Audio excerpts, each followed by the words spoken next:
ravaka isika teny mahatoky teny mahafaly teny azomantoka dia tenin'Andriamanitra mahery ary velona indrindra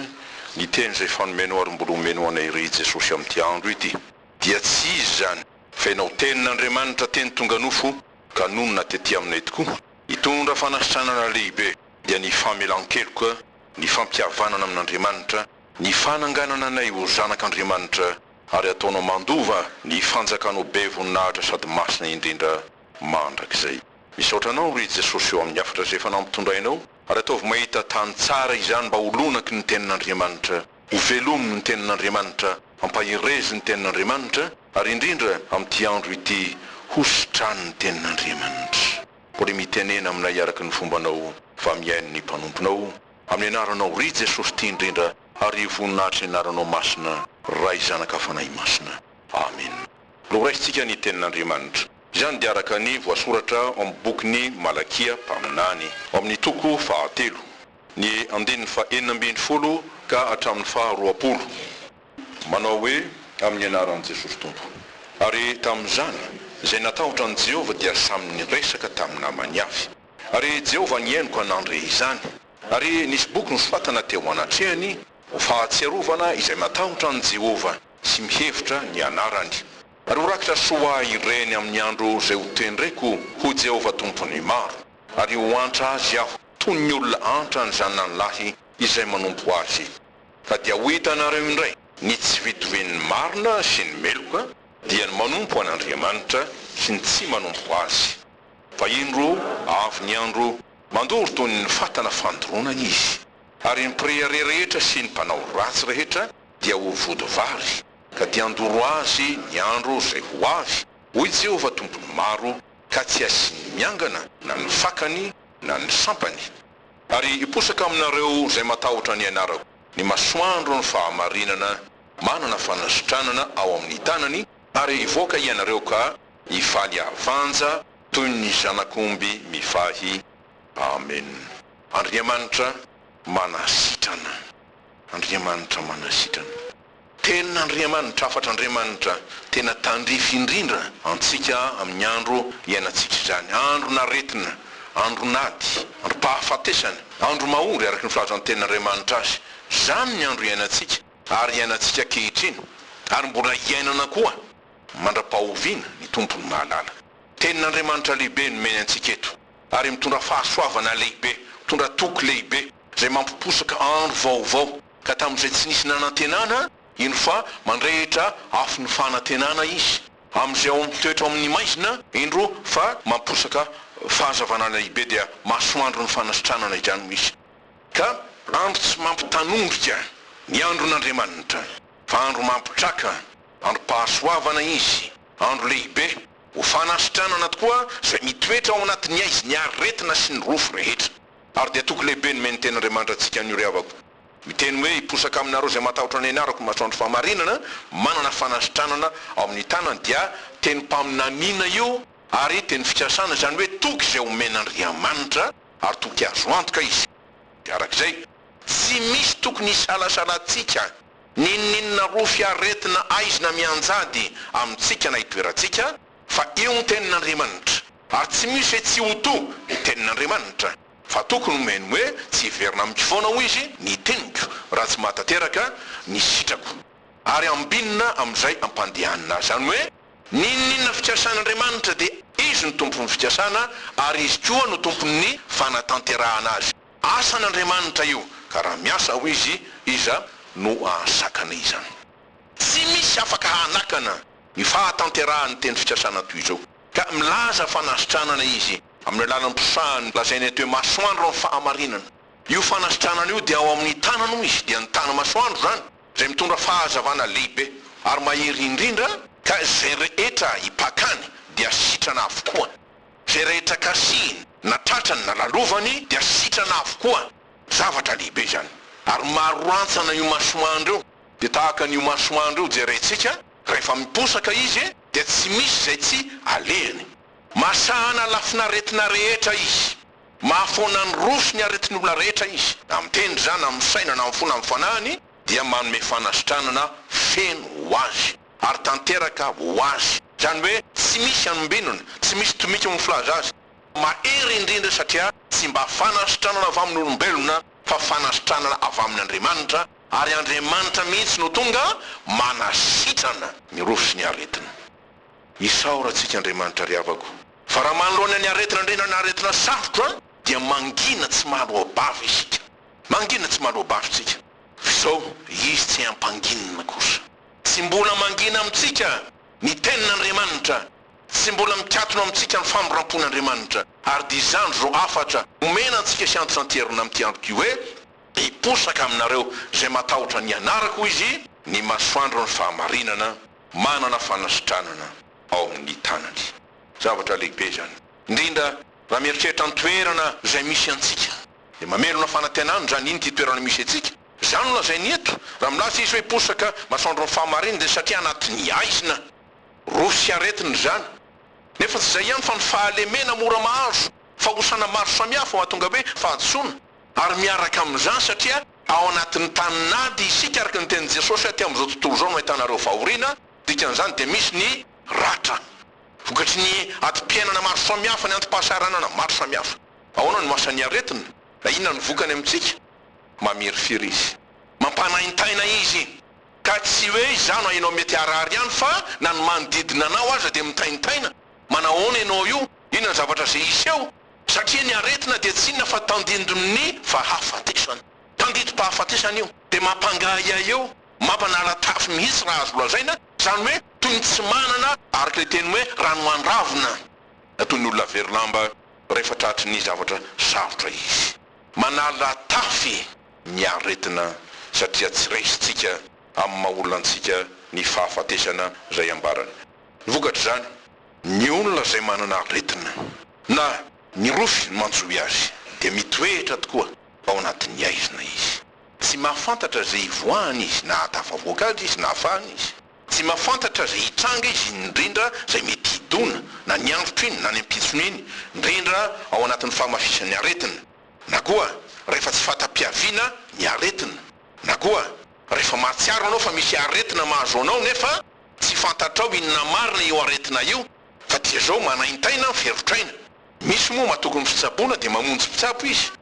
fa misy koa tsy te hanahirana indrindrandrindra ny manodidina azy izy dia inona no ataony manafina ny aretina izy na amin'izy tenany atra dia ataony hoe dia mivavaka ho afaka io na manana finoana nefa hitako indraindray fa fatoko itely io satria Andriamanitra matoa manome fitsaboana dia ny asitrana kanefa tsy ahiampanginina io aretina io rehefa misy fa mitambolona vovoy ao anatiny ao izy ary mety miombo ny aretina ary mety ho ratsy ny fiafarany mitombo ny dikan'izay milaza fa ny aretina dia zavatra tsy hay sakanana takaitra-pahotana filazan'ny sasany azy ary tsy diso zany ka amin'ny antomatery indrindra dia ataon'ny olona zay alanenina mba tsy hanenina izy ratsy zay na koa ananatsindry eo amin'ny manodidina azy ary indrindra amin'ny eritrerina fambanana eritreritra tsara izy arak'izay mampilofika ny aretina manala tafy izy mampangahy ahy izy tena mampahory zany ny zavatra mahazo ny olona rehefa tapidalakare izy ianjandininy fahaviarizan-kevitra mety ho tratry ny famoza-po dia tsy misy ninoninona nizanizy iantorany afa-tsy amin'Andriamanitra fa izao kosa misaotra ny tompo isika fa tsy hoe izany mahay mitodika aminy fa izy ny mamerina aminy hiverina aminy ary iantso azy fa zay miantso azy tokoa no vonjena ty tenin'Andriamanitra androany ity dia mampatsiaro indrindra na manginy Jesosy ny faritry Galily ny varatry Palestina tany jentilisa ho izy ary tany maizina zany dia nametoky ny tompo rehefa tonga nitondra filazantsara lehibe dia nilazany hoe ny olona zay nitoetra tao amin'ny maizina dia nahita mazava lehibe ary zay nitoetra tao amin'ny tany aliko ny fahafatesana izy ny posary mazava niraisin'i Jesosy teny amin'ny Isaia toko 9:7 dia mitoy amin'ny toko 7:1 fa tia Matia toko 4:2 izy milaza azy ilazana fa tonga tokoa ny mazava hitondra fahazavana zay anasitrana ny rofo sy ny aretin'ny olona rehetra zay tsy hainy nosotranina ary fantatsika izany fa niazakazaka nanatona an' Jesosy ny maro satria nahazo toky araka ny teny Jesosy hoe zay rehetra manatona ahy tsy mba ho lavitry mihitsy tsy nandana nanoso-botana anazy izy ary tsy vitan'izany fa nanaiky hitondra ny aretintsika tokoa izy ary ny dikapoka dia niaretany teo amin'ny tenany mba hitondra fanasitranana feno sy tanteraka amin'ny aretina zay tsy haitsika afahana na ho levonina na foanana dia tsy nina fa ny mahampanota asianao. Manetramitsika miverina mamaky ny Isaia 7:10. Fanasitranana efa vita noho ny fanavotana nataon'i Jesosy. Ka tsy tamin'ny andro ihany fa mandraka kehitriny indrindrindrindra rehefa vao omby Jesosy Kristy no niarentsika ka nitsangana tamin'ny maty dia niakatra ho any an-danitra ao tany anakavanan'Andriamanitra ray mifona ho ahy no niarety ny fahotako rehetra mba ho afaka amin'ny teny na amin'ny fifonana zay tsy azo tonona dia amin'ny alan'ny fanahy masina. Saorantsika tokoa Andriamanitra raha mangina tsy mahalobavy isika eo no atrehan'ny fotoan-tsarotra indrindra sy ny antony tsy azo anoarana dia tsy mety mangina amintsika ny famorampon'Andriamanitra,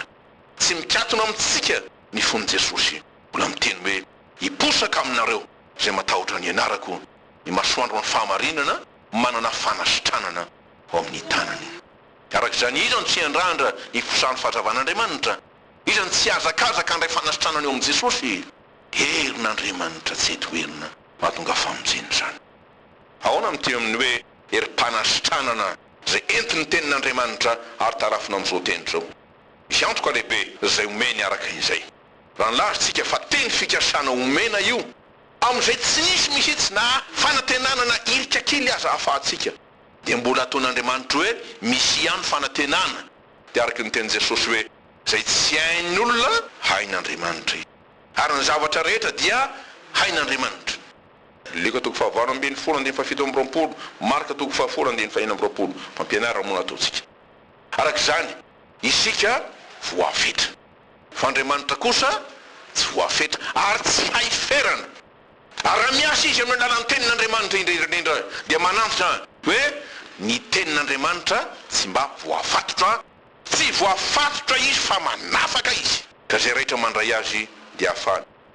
Arak'izay tokoa ny an'ny olombelona dia miorooro manoloana ny fahafatesana hoe maty tahaka andreo mpianatra tao anaty sambokely vonjeo fa maty zay, tsy hitanao fa ho faty zay. Ahoana kosa ny tompo tsy mba milaza fahafatesana fa fiainana izy. Na dia maty ary le zanakavaviny jero dia anao Jesosy tsy maty izy fa matory izy. Dia tahaka an'izany koa ny amilazany amin'ny Lazarosy amin'ny Jana 1:20. Ary dia lazain'i Jesosy hoe izany fananganana ny maty sy fiainana. Fiainana azo antoka, fiainana mahery, fanasitranana azo antoka. Dia maizy notsika teo rehefa tonga ny aretina. Rehefa tonga nefa Jesosy foana ny aiza tontsy teo. Tahaka ny fahatongavan'ny fahazavana amin'ny andro maraina io. Raha mbola anatin'ny alina dia mitsarapaka ao, ry marina ny tenin'Andriamanitra, izay mandeha amin'ny maizina dia ho tafotoina izy. Miaraka amin'izany mahatsiarotsika fa aretintsika koa zay tsy mety afaka ny fahalemena, zay tsy haitsika anaovana ny fahamarinana araka an'Andriamanitra. Mahavery io kanefa Andriamanitra dia mamindra fo. Dia hono Ezekely hery dia omeny hery le fampahirezana ny meny. Zay milaza fa tsy sitrany any aretina, sitrana amrofonao. Tenin'i Jesosy zany. Mba tsy ho veritsika. Fa raha tsika milaza na mihevitra hoe very aho, tsy tia nisy ho very. Tonga ny zanak'olo hitady sy hamonjy ny very. Tanteraka tokoa ny teny Jesosy eto.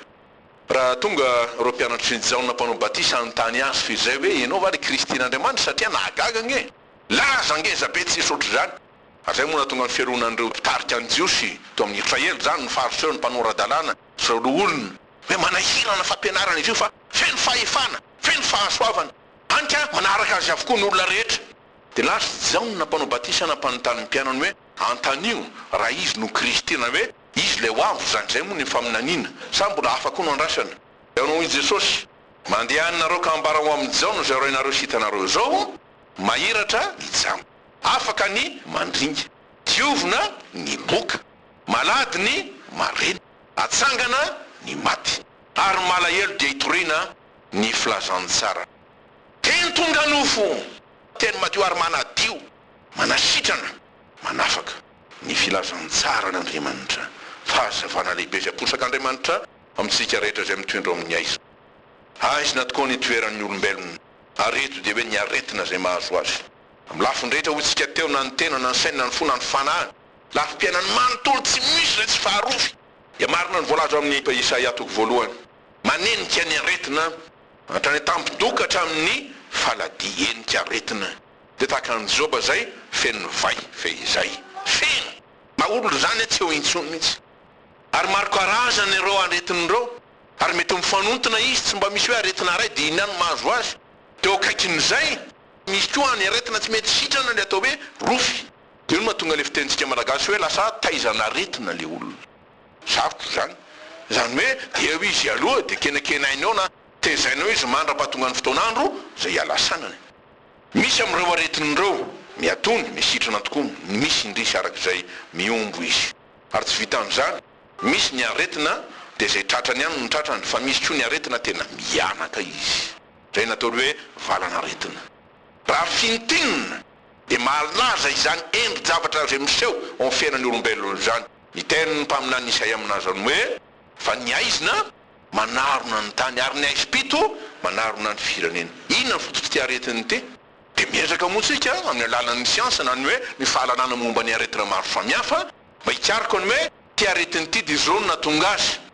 de misy amin'ny teny baiko montrony hoe virus zany na bakterie zany atao hoe microbe ho isika razaina amin'ny akapobe ary misy tena ratsy tokoa amin'ireny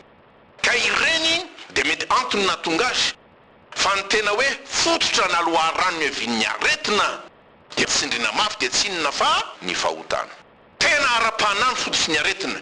ka ny atao hoe fahotana na ny hoe nanota tahaka ny adama sy eva fa izay dia izy tsy nanaraka ny didin'Andriamanitra nazay nazay norarana hoe aza mikasika an'io voankazo ampovoan'ny say ianareo nefa indrindra ny tao mandevoly azy idirany mba ho tratriny ny ozony fahotana izy de tsinona fa ny fahafatesana ary natao hoe fahafatesana tsy hoe maty am'izao fa io le milazany hoe misaraka amin'Andriamanitra zay pahary sy mpiahy any maty anginy dikan'izany e ohatra tsotra takan'izao fikipahan-drivotra izao raha tsy hoatsika ny ary amin'ny fotony ary mbola andeha hoe iodina elatra io sia maty izy satria tafasaraka amin'ilay loharan'ny aina mahavelona zay mamelona azy miay azy ary nampobavany pona aty amin'ny asin'ny apôstôly laza hoe Andriamanitra ho izy mame fofonaina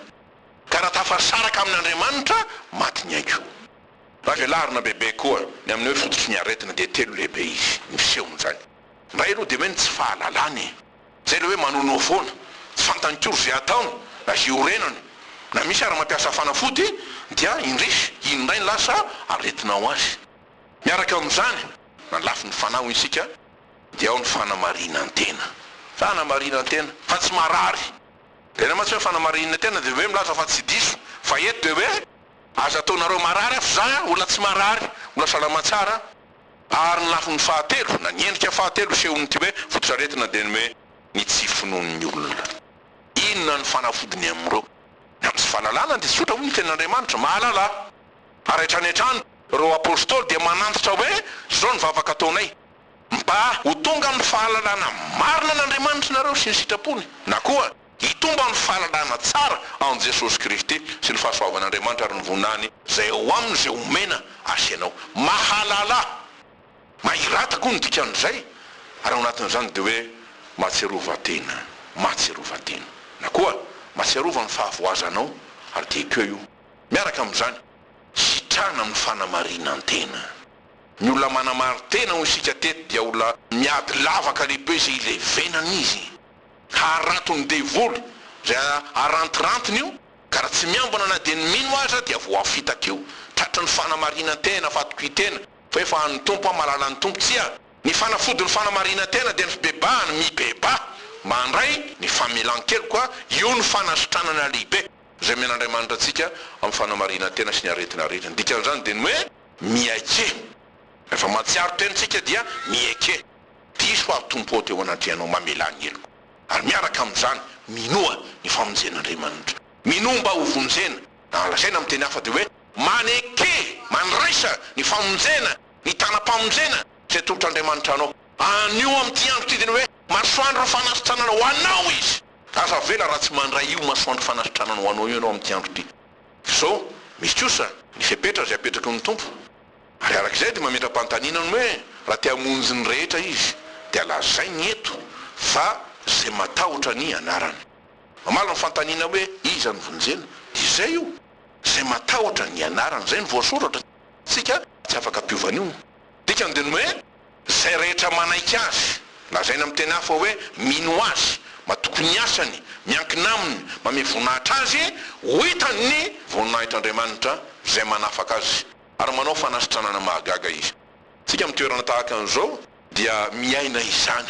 zay no azo ilazana azy. Tsy hoe mitory fahagagana fa mitory an'i Jesosy zay mpamono zao tontolo zao, ary endriky ny famonjena nataon'i Jesosy no nitory teny izy amonjena fanahin'ny olona, ary namela heloka izy sy nanasitrana ny roso ny aretina rehetra amin'ny alalana fametrahan-tanana sy ny fandroana ny demony. Asa ataontsika mandraka ankehitriny. Ka ny eto dia lazainy tsara fa misy fanavahana ny fika zay ataon'Andriamanitra, ka Andriamanitra ve no manavaka, Andriamanitra ve mpanavakavaka? Sanatria zany tsy mizatavan'olona izy, fa ny ataon'ny olona io no mampiavaka ny tenany. Na mino izy dia ho sitrana, na tsy mino izy dia hosoiny aretiny io. Arak'izay raha marary ianao dia fidioan'io na te ho sitrana na tsy te ho sitrana. Tianareo mba hafafako zany fantaniany zany. Nga misy amintsika rehetra tsy te ho sitrana, basa amin'ny te ho sitrana daholo. Ka maro ny aretintsika ka. Kanefa zao tsy ny rehetra ny te ho sitranan'Andriamanitra, nefa izy ny tompony aina, azy ny fanasitranana. Ary teny mpaindrena atao amin'ny toeram-pitsaboana sasany, raha miditra ianao dia mahita soratra lehibe ty ino no hitanao ao, izahay mitsabo Jesosy no mazava nge zany. Tsy izaho na dokotera mahay tohinona zao na manapahalalana sy manapahizina tohinona, fa raha tsy ambiny fahasoavan'Andriamanitra, raha tsy miorona amin'ny Jesosy le tena dokotera ny dokotera, lay tena tompon'ny fanasitranana ny dikan'izany, ho foana ihany. Ary dia marina eo ny tenin'i Jesosy hoe raha misaraka amiko ianareo dia tsy mahay manao na inona na inona. Indrisy tsy ny rehetra tokoa miazakazaka te ho sitran'Andriamanitra. Feno nataony dia hoe aleoloha miala nenina, na ity miala neniny ty manao mandrakandrana dia ataony sangisangy fanasitranana ny aretina. Ary ty hoe sangisangina aretiny ty dia tsy inona fa fisangisangina fahotana. Ahoana zany? Ahoana hoe misangisangy fahotana?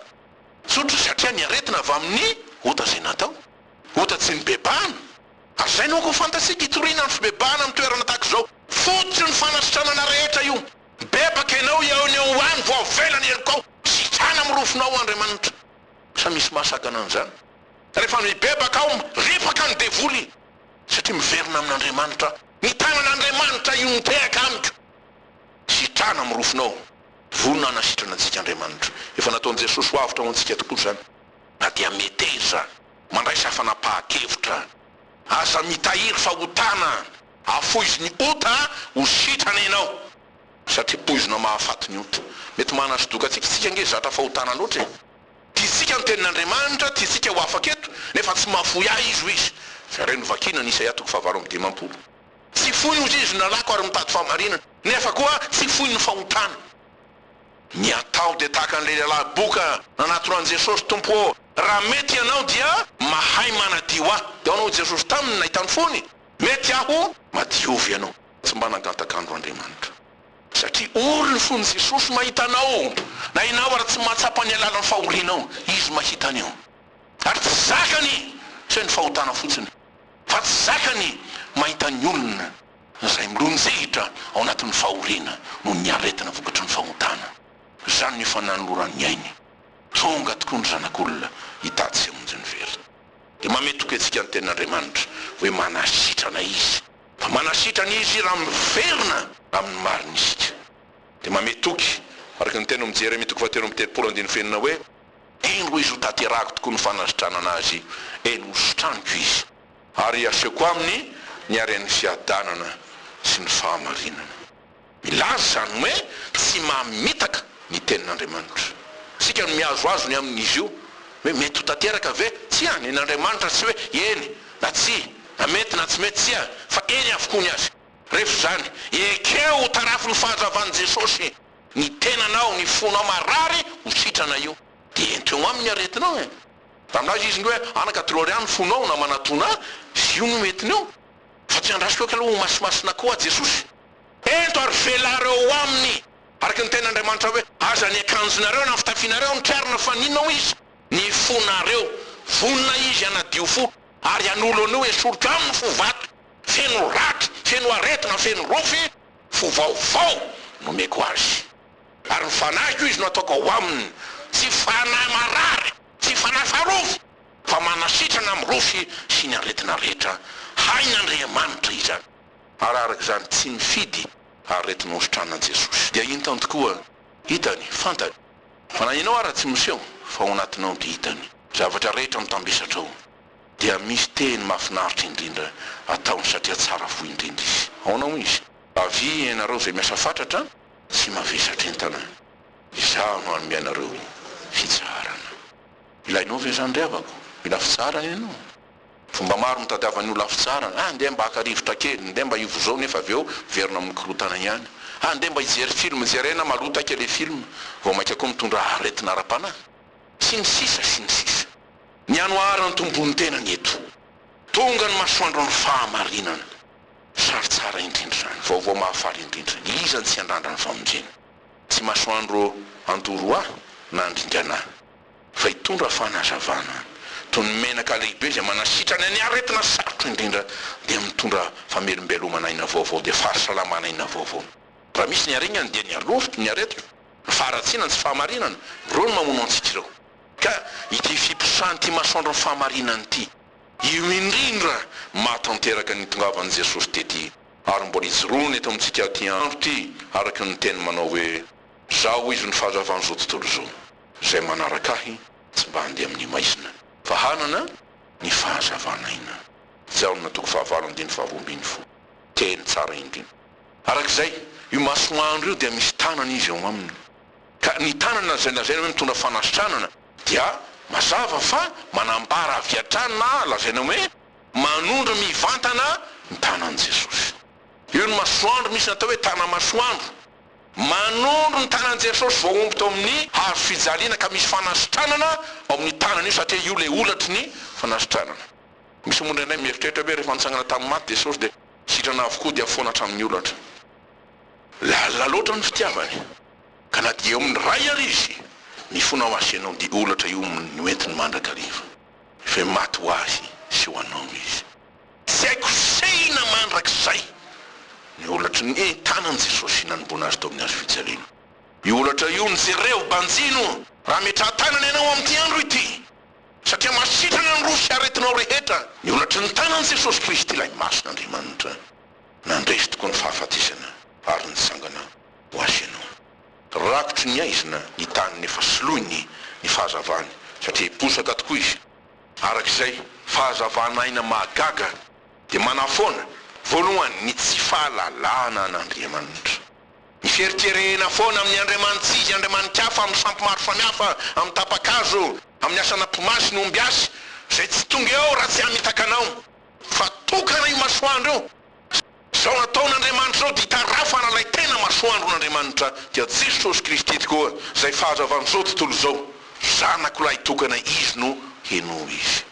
Posoky masoandro io dia hitsahatra koa ny fiodinan'ny olon'Andriamanitra makarary azy. Mety ho namany mino ianao asa heritaona roa taona taona maro,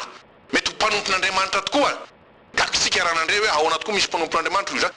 satria misy fiodinana ka aretina ratsy ny fiodinana ary sarotra indrindra io fa misaotra ny tompo fa raha manda azy isika tsy miova izy, tsy miova izy. Andriamanitra tsy mba manenina ny fiantsony dia mba ho vita amin'ity andro ity amin'izao fotoana zao ny areti-piodinan'ny zanakadala tsy nyzany fa ny fikominy tamin'ny rainy sy ny ditra ny fony ka mba hiteny ny olon'Andriamanitra hoe iangy aho dia odany amin'ny raiko aho. Raha matsiaro ianao ry olon'Andriamanitra fa rery miady rery azoina aretina entana ady samihafa dia any tsaroviny. Manahoana ny firaisanao amin'Andriamanitra lefa nanavitra anao tamin'ny rany, ilay nanao hoe zanako ianao ary zao rainao, ilay niteny taminao hoe oloko ianao ary Andriamanitra ao, miverena amin'ny fitiavana voalohany. Io ny fanasitrananao men'ny tompo azy ianao dia hiteny tahaka ny mpanao salamy tokoa tsika anao hoe tompo taminao dia taminao no nanontako ary zay ratsy eo masonao no efa nataoko. Sambatra ianao raha mahatsiaro tenany amin'izany ary miaraka amin'izany ho foana tokoa ny fanamarinan-tena. Io ny aretim-be mahazo olona maro ao amin'ny ankonan'Andriamanitra kehitriny dia mihevitra fa efa n'Andriamanitra aho, nakaiky an'Andriamanitra aho, na manana an' Jesosy aho. Afakely moa le fiteny mpitoritena anankiray aza manao an' Jesosy mihevitra hoe efa izy na manao Jesosy aposy manahirana zany teny zany kanefa izany tokoa amin'ny zavatra rehetra dia hoe efa manana an Jesosy omeo an Jesosy nitrosanota rehetra fa tsy teny hoe mahiratra zahay raha jamba ianareo Jesosy dia tsy nanan-keloko zany hoe raha niaiky ny fahajambanareo nefa ianareo ankehitriny mahiratra zay dia tsy afaka ny alokaro mba tsy amitsy izy andry avako miposaka tokoa raha posak'Andriamanitra ny fahamarinany tsy ho fitsarana fa ho fanavotana ary tsy izy zay izany fa Jesosy Kristy zay tonga ho asy ianao tsy misy lainga na fitaka na faharatsiana na rombaka ao aminy tsy tonga andrombaka na ndringana na amono antsika izy fa tonga hanome fiainana ary nanome fiainana be dia be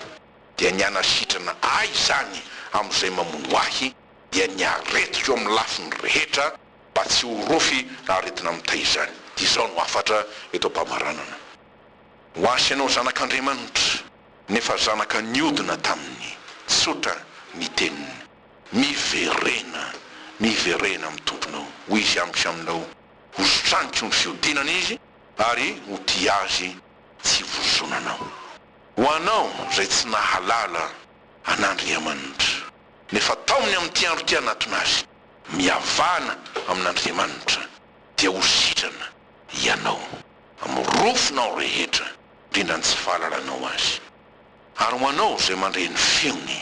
mandre ny antson'Andriamanitra hoe avy manara na koa hoe izany raiko ary izany andeho irakay maneke ny antsony tsy ny ahafatenao io manara azy hainy mandamina ny fiainanao ry havako fa aretina koa io tsy mahay mitantana tsy mahay mitondra tsy mahay mandamina anikana ao amin'ny tokantrano aza dia korontan-dava ao avelao Jesosy hanjaka hitondra fanasitranana lehibe ka amin'izay mitoetra amin'ny maizina dia miposaka mazava lehibe ao anatin'ny korontana fampiandanina fikitranana maro samihafa dia miteny izy hoe fiadanana ho aminareo ho voninahiny tamin'izao mandrakizay vavaka isika mampahirana indrindra ny tenin'Andriamanitra satria na miovaova azy zao rehetra zao dia tsy miova ny tenin'Andriamanitra fa ny tany sy ny lanitra ho levina ny teniko kosa tsy mba ho levina teny velona sy mahirana indrindra no menao tamin'ity andro ity teny zay tsy hain'olombelona tenenina dia ny hoe sitrana amin'ny aretinao afa amin'ny rofinao tsy mba fanafody na fandidiana zavatra maro samihafa fa ny tenin'Andriamanitra zay anterina amin'ny vavaka ombany fametran-tanana masiny indrindra no manasitrana anay sitrano ny olonao Jesosy io sitrano ny ankonanao dia diovy izy mafampahotana dia adio tokoa ary ny fanahy masina zay omenao zany tokoa no ampitoero ampanjaka fahasalamana hery tanjaka fahazavanaina toky fifaliana fiadanana ho an'ny olonao zay mandray anao voninahitra anao ray masina zay anao hatramin'ny taloha ary anao mandrakizay ary ny fiadananao dia amin'ny olona zay mino anao ataonao hoe olony koa ianao ary izy Andriamanitra ao amin'ny anaran'i Jesosy